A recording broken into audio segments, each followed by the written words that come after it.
Welcome to RCFieldBox.com.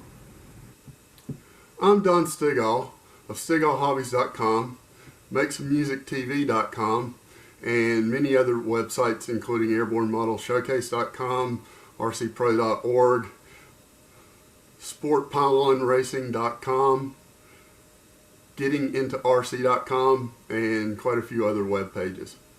I've changed from my contacts into glasses. I'm going to be cutting these parts on the jigsaw, and I have very bad nearsightedness. I normally wear monovision contacts where I have reading in my left eye and distance in my right eye.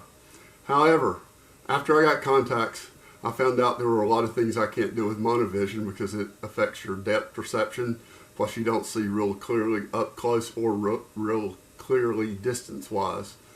So when I'm flying model airplanes, I have to wear distance contacts.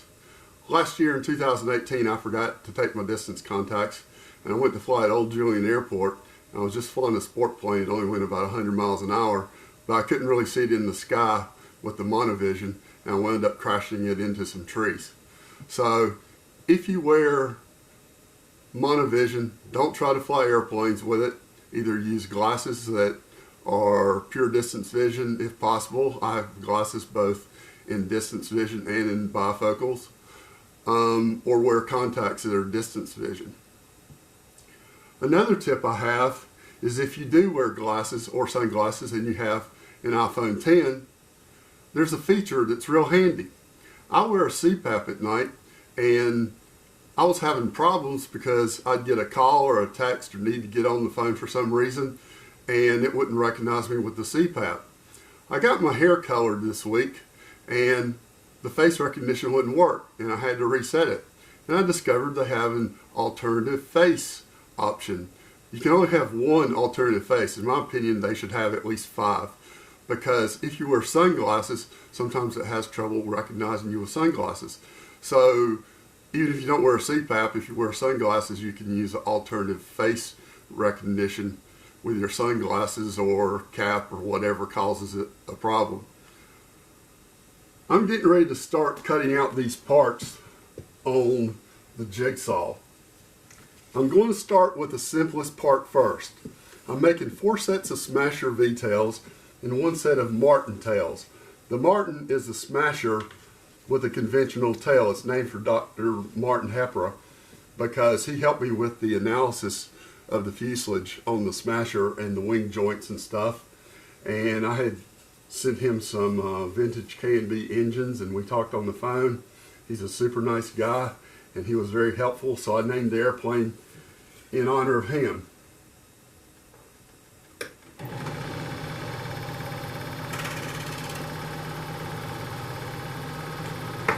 And I have to take my glasses off to be able to see this.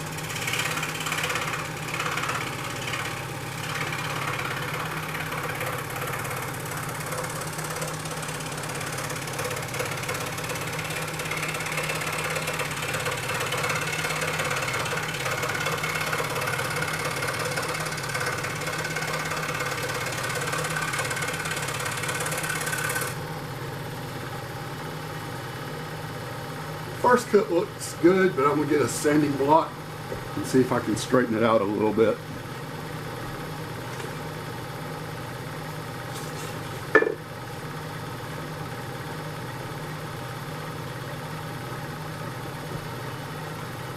Before I start cutting stacks of 4 of these, I will make sure I can get good cuts. Now I'm going to go to laser cutting. Laser cutting wasn't very affordable at the time I started creating these, so I got used to hand cutting parts. I've been hand cutting parts since the mid-60s when I was a kid.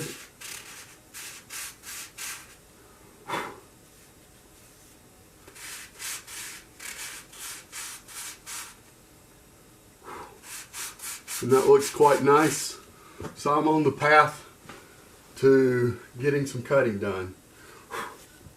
I'm going to go ahead and finish these pieces before I start on the Smasher parts. And one thing you want to do is slow down the scroll saw to about as slow as you want to go. Don't try to do it fast because it'll make the balsa pop up on you. If you keep it slow, you keep good down pressure, you won't have a problem. So take it nice and slow and adjust as needed.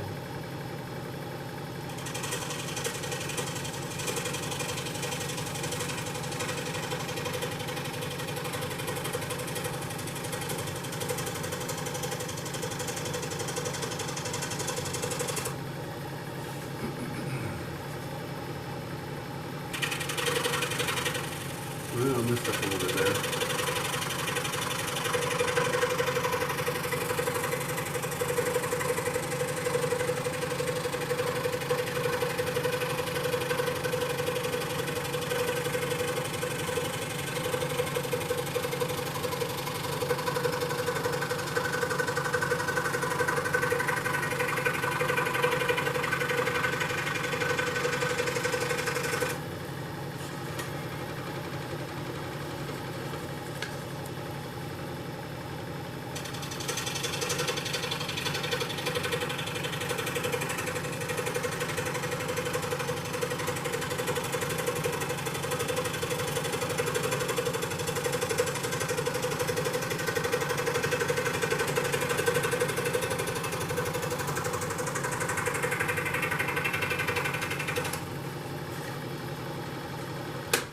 Now I didn't get this part exactly right, which is exactly why I was practicing. I have one little dip in here, and I can take it out with just a hit of the 100 grit sandpaper.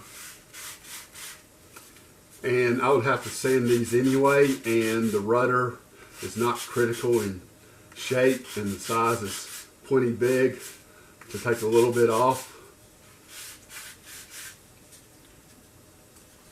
So that cut pretty well.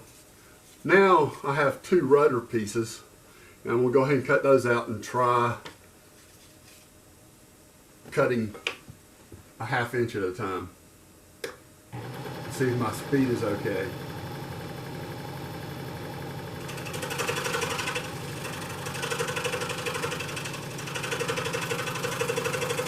You notice I have extra around my paper template. Sometimes I cut the paper templates to size, sometimes I'll leave them so that I cut through the paper. I 3M77 this on one side, and I 3M77 on top and just pop the pattern on. It's a great way to make parts.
You'll notice I'm cutting quite close to my fingers on the blade here. I have a long fingernail. I've been keeping these fingernails cut close because of playing guitar and bass and other stuff with my left hand. But a jigsaw is not going to jump out and bite you. It is okay to hold it close as long as you don't hit the blade. You have to be extremely careful. Anything you get from my videos, use at your own risk. I'm going to try sanding this. Usually I sand the parts individually instead of in a block of 4. But this is only 2 pieces thick. Normally I separate them, then sand them, and then I do the slotting for the 64th inch plywood.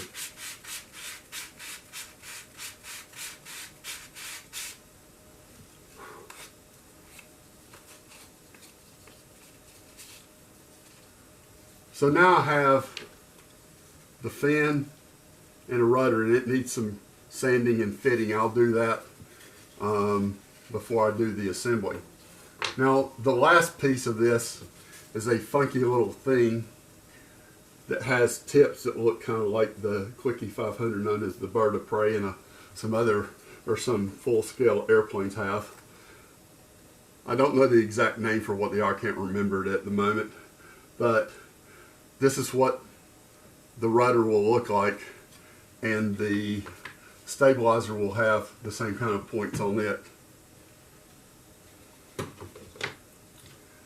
So I'm going to practice on one of these curved pieces before I start cutting the stacks. This is just a single piece. It should be much easier.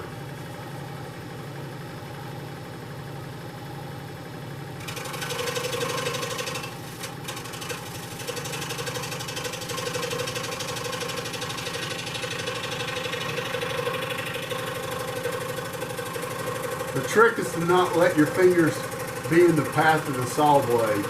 So keep it behind the saw blade and push, and keep it held down tight with your right hand, and you will get much better cuts. This is a Ryobi scroll saw, a 16 inch. It was less than $200. Everything on my tool table combined was under $500 in terms of the tools.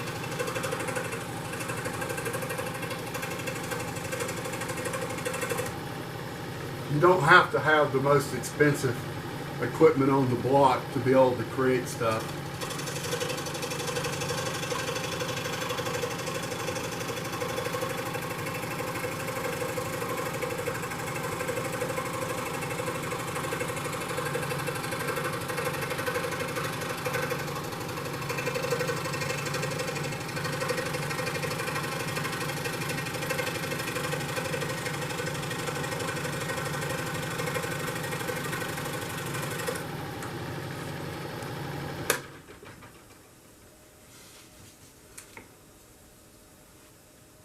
So now I have my cutout fin and rudder, and the next step will be to slot this for 64th inch plywood, and I'll be showing how to do that.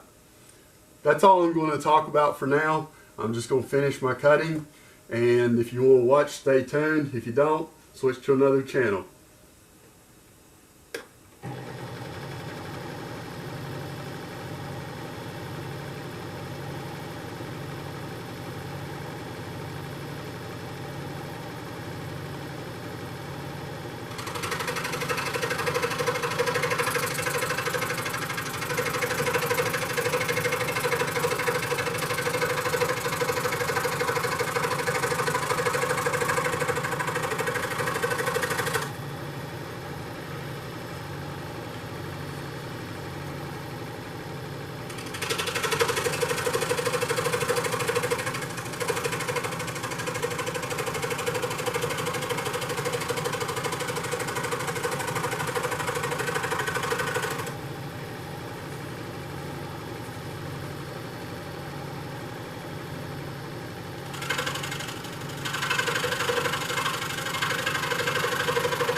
should be running a dust now.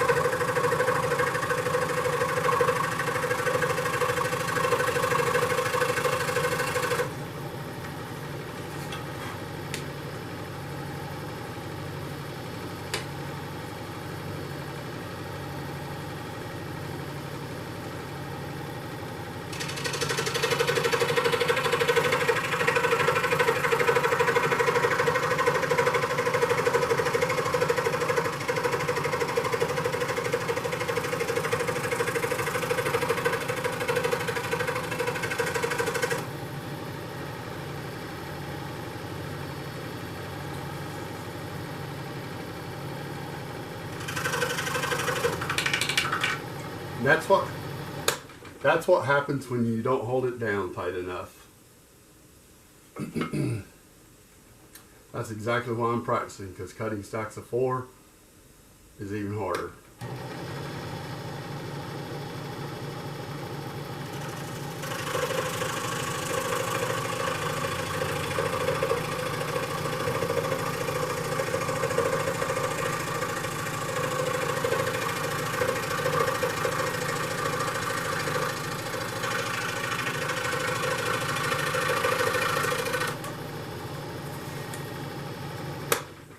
Notice how I pulled it through instead of letting my finger get close to the blade.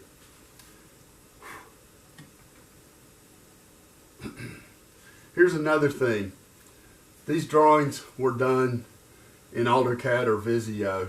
Everything I cut, whether it's a servo tray, even if it's one-time use, I draw it up and print it out. I used to do that with drawings back when I was a kid and in the 70s when I was modeling a lot and doing a lot of control line speed stuff. But when I started learning the drawing programs, I found out how much easier it was. My good friend Jim Katz draws everything he does up in AutoCAD. He's building a full-scale flybaby, and it's impressive as it can be. He's already built a boat, I think, out of mahogany. He's a master craftsman. He came to my dad's shop a lot when my dad was producing the Stigall minnows, and he credits my dad with a lot of things he learned, but Jim has taken it way beyond what he learned in our shop. And I've learned a lot from him since.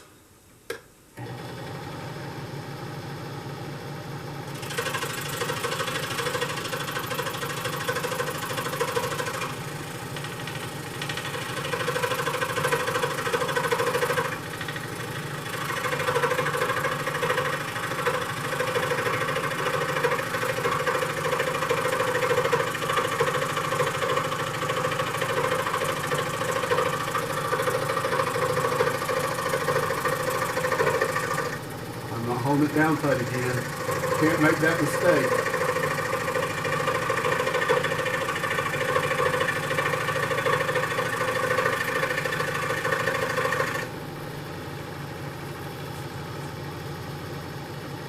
You absolutely must hold it down tight, or the back and forth motion will pop it up and mess up your parts and possibly injure you. Scroll saws, anything that cuts is dangerous.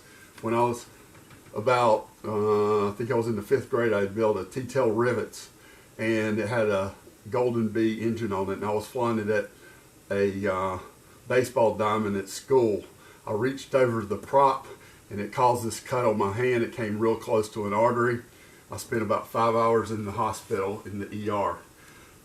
Model airplane props are dangerous. Electric motors are even more dangerous than gas engines, in my opinion, because if you start one, I cut the corner off of a dining room table with one time, demonstrating it to my dad because it jumped out of my hands, and it took the corner right off of it.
can take material off, but you can't put material on.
You can even use your chest for leverage.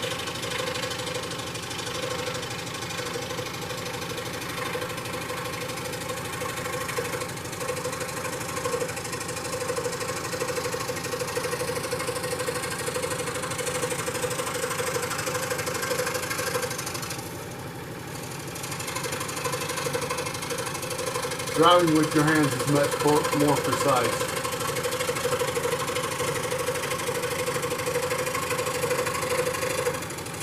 I need to get closer to the blade for my hold down point.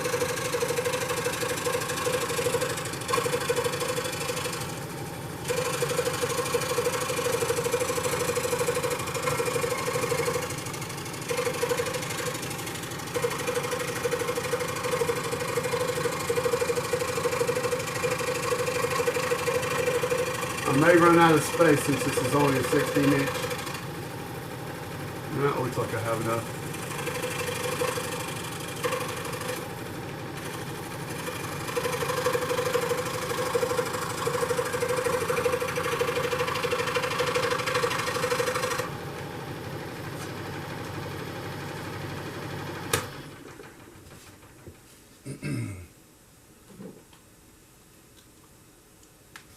So in less than 30 minutes, I have the tail cut out. This is what the stabilizer looks like. And this is what the tail will look like, the stabilizer will look like. And this is actually a pretty cool looking airplane.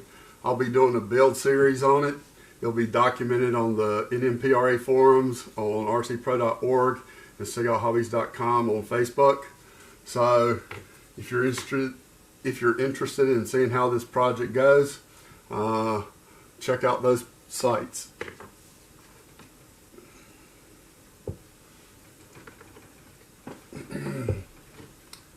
About my fingernails. I used to bite my fingernails, and they were always ragged and they hurt. I had some anxiety issues because of my Crohn's disease, and I started seeing a psychologist in 2000 or 2001. And she told me if I could stop biting my fingernails, I could break one of the hardest habits in the world to break. It's said that biting your fingernails and stopping is even harder to stop than cigarettes. I stopped. How did I do it? I have clippers everywhere I'm going to sit. I have clippers at my bed. I have clippers in the family room. I have clippers at my desk in my office. I have clippers at my desk at home. And I keep a pair in my computer bag. So anytime I nick a finger, like I've nicked some doing this today, I trim my fingernails so I don't bite them. And by trimming my fingernails and not letting them grow back, my fingers don't hurt, and I can trim these extremely close for playing guitar as long as I don't trim them too close, and I don't have to bite my fingernails to play guitar. That's another little life tip. I'm going to cut out the smasher parts, and then I'll move on to the slotting. Now I'm on to cutting the smasher parts. The first part I'm going to cut is a non-pointy tip stabilizer piece. I have the pointy ones. They're harder, much harder to shape, because with this one you can just shape it this way and shape it around this way, and it's very easy. So the first smasher tail I build is going to have the non-pointy tips.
Although I'm not doing it, wear safety goggles when using a scroll saw, because the blades can break and hit you in the face or in the eye, especially if you're holding your head close to them like I'm doing right now.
Anytime you can cut parallel surfaces, do those first.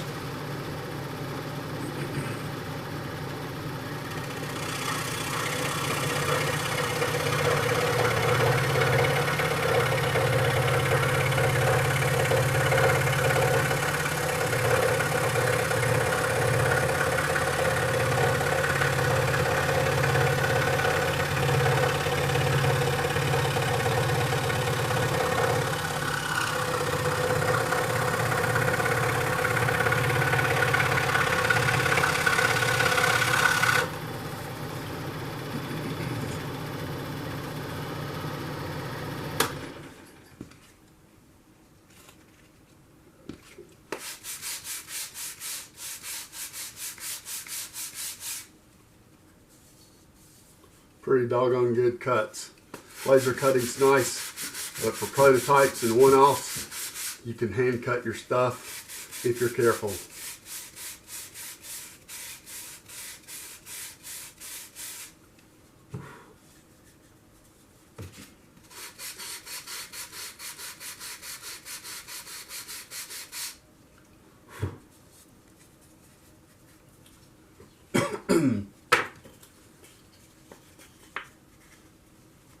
So now I have a half with the regular tips cut, and I'm going to cut the curved tips, which this will be the hardest cut I do.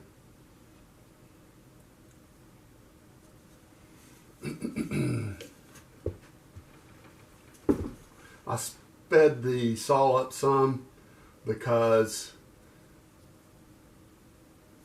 it was being too much work, let the saw do the work for you. You still have to work, you have to hold it down, but tune the saw to do the work.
Now I have two sets of Smasher V-tail halves, and with two different kinds of tips. Only one set of the non-pointy tips.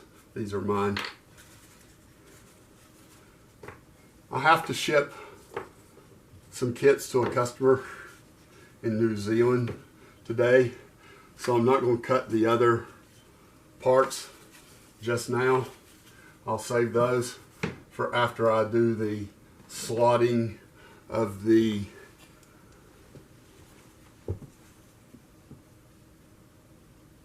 I'll save that for after I do the slotting of the leading and trailing edge for the 64th plywood. And the way you separate these is with the 3M77.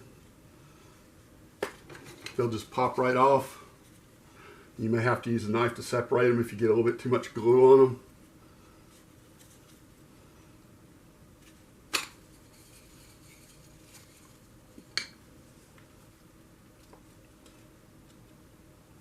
But to be able to do the 64th, they got to be separated.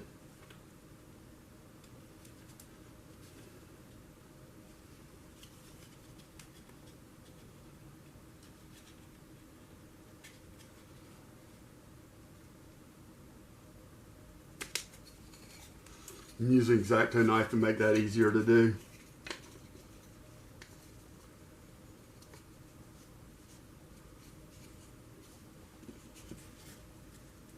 I'm going to go get an X-Acto knife for those. The paper usually pulls right off as long as you don't put too much 3M77 on it.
Fingernails come in handy.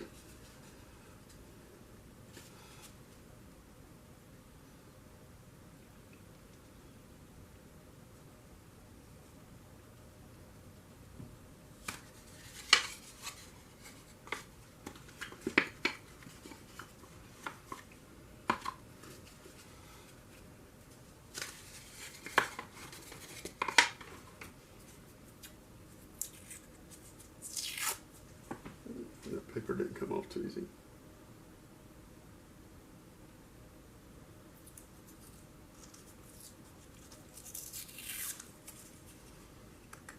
If you have paper left on, it's 377.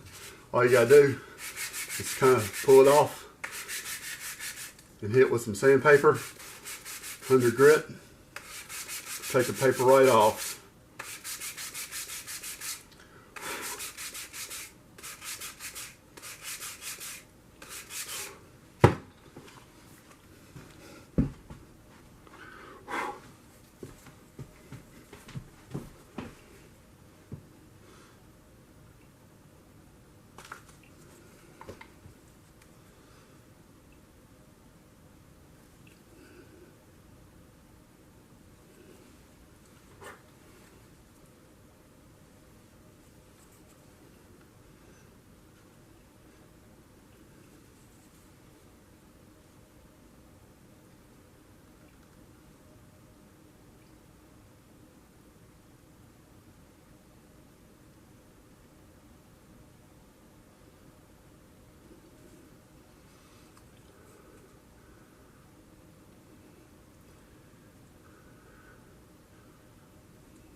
I knew these would be the hardest to separate as well.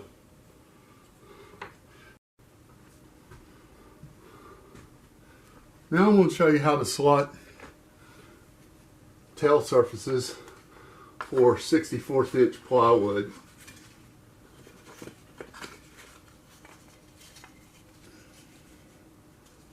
I'm going to get my parts over here so they're convenient. And I have scraps of balsa from where I cut them out. And I'm going to use that in the setup to do the slotting. You want your trailing edges especially sharp on racing planes for maximum speed. And by putting 64th inch plywood in them, you can sharpen them to almost razor sharpness. The trick is having the right tools. This is the old blade that Dremel used to make. My dad used them in the 70s on his Stigall minnows. He also came up with a X-Acto knife jig that a lot of people copied and don't even know that he created it. You can slot the balsa with a carbide disc, but your slot will be thicker. Because you're filing it down, it really doesn't matter if it's too big anyway. Use epoxy or epoxy in a light amount of micro balloons or cabocil to thicken it up a little bit when you put the plywood in. Because what I'm going to do is chuck this in the drill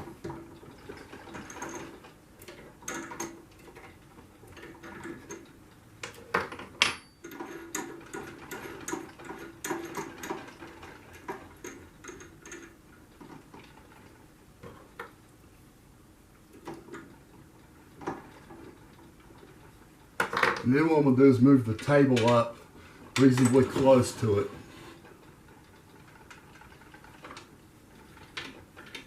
Once again, as I've said before, saws are inherently dangerous.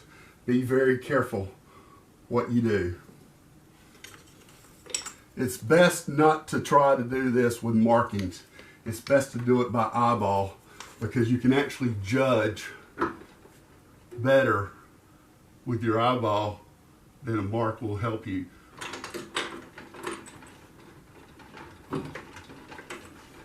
And the trick is to get leverage.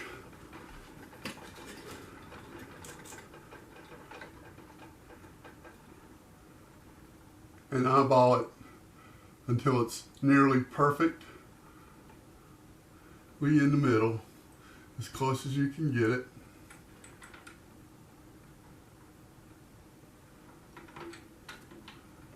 And light the table down. Now what you do is make a test cut. And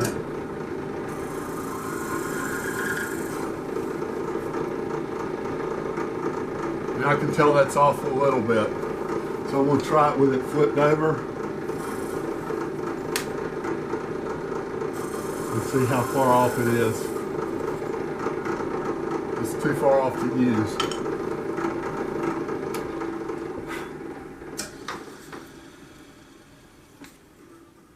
And the table is down just a little bit too much. I mean, it's up just a little bit too much. It needs to come down a little bit.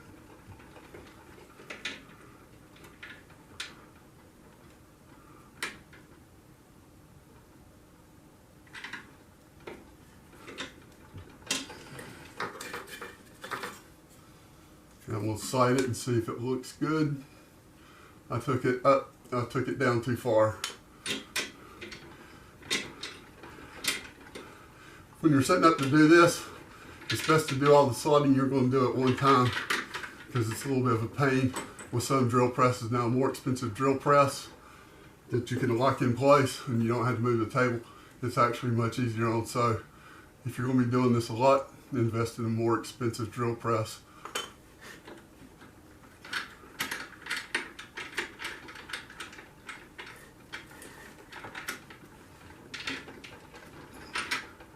I think it slipped on me.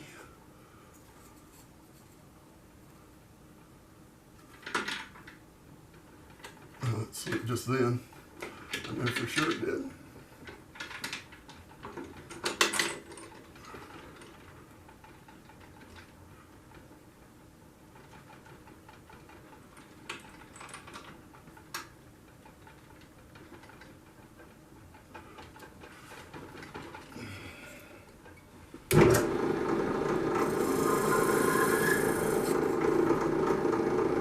That looks dead on.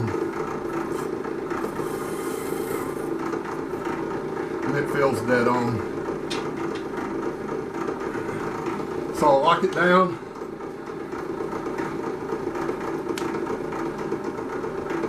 And you want to go towards the motion.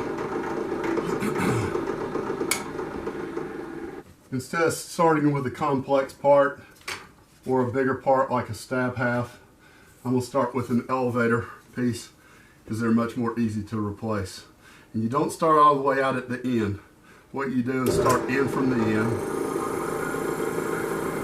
and then pull it back and then start cutting.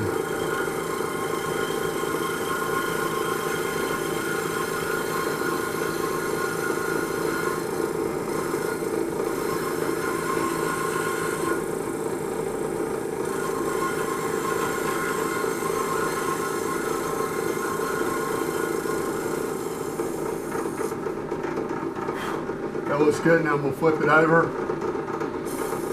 because the sab's got to be symmetrical. And like I said, the gap can be filled. And we have a slotted part, perfect for 64th inch plywood.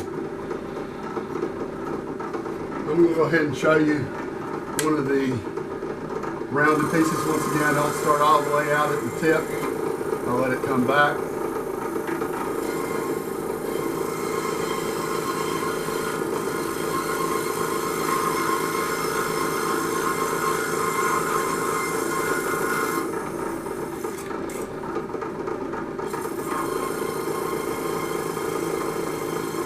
Sanding these parts is a little complex. You have to do a little bit of sculpting. Now we'll flip it over.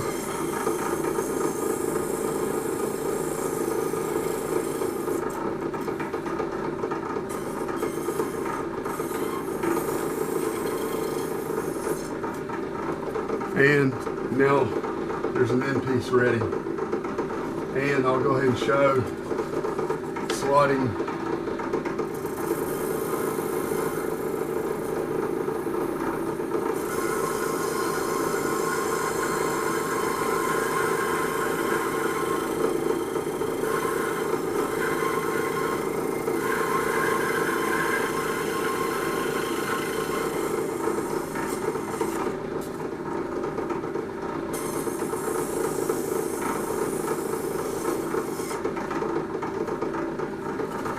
So now I have 1/2 of a stab fully slotted for plywood, and I'll repeat this on the other pieces, but it looks pretty good, ready to go.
Well, this has been a fun video to make. Not only did I get to make a video, I got to make some parts for myself and for somebody else.